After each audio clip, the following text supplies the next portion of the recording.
যারা এই মিটিং বা সভা দেখেছে তারা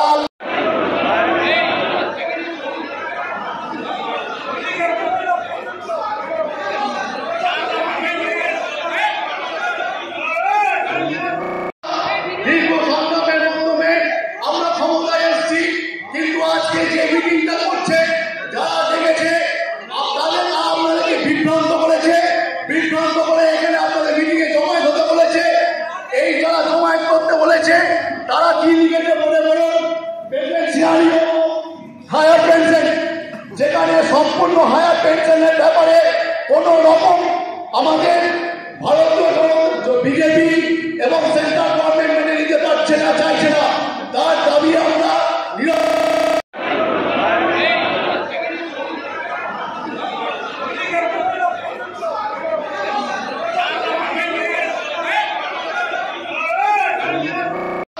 দীর্ঘ সংগ্রামের মাধ্যমে আমরা ক্ষমতায় এসেছি, কিন্তু আজকে যে মিটিংটা করছে যারা দেখেছে আপনাদেরকে বিভ্রান্ত করেছে, বিভ্রান্ত করে এখানে আপনাদের মিটিংয়ে জমায়েত হতে বলেছে। এই যারা জমায়েত করতে বলেছে তারা কি লিখেছে বলে বলুন? বেনিফিশিয়ারি হায়ার পেনশন, যেখানে সম্পূর্ণ হায়ার পেনশনের ব্যাপারে কোন রকম আমাদের ভারতীয় বিজেপি এবং সেন্ট্রাল গভর্নমেন্ট মেনে নিতে পারছে না, চাইছে না। তার দাবি আমরা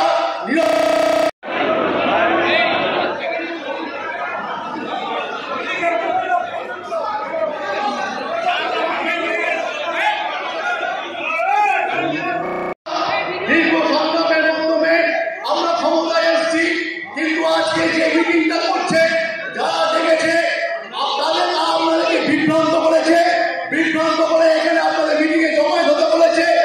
এই যারা জমায়েত করতে বলেছে তারা কি লিখেছে বলে বলুন?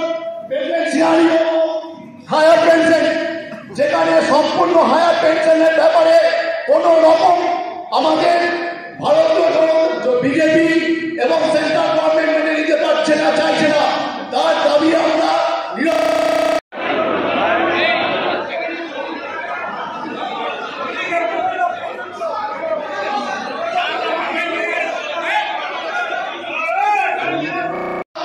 দীর্ঘ সংগ্রামের মাধ্যমে আমরা ক্ষমতায় এসেছি, কিন্তু আজকে যে মিটিংটা করছে যারা দেখেছে আপনাদেরকে বিভ্রান্ত করেছে, বিভ্রান্ত করে এখানে আপনাদের মিটিংয়ে জমায়েত হতে বলেছে।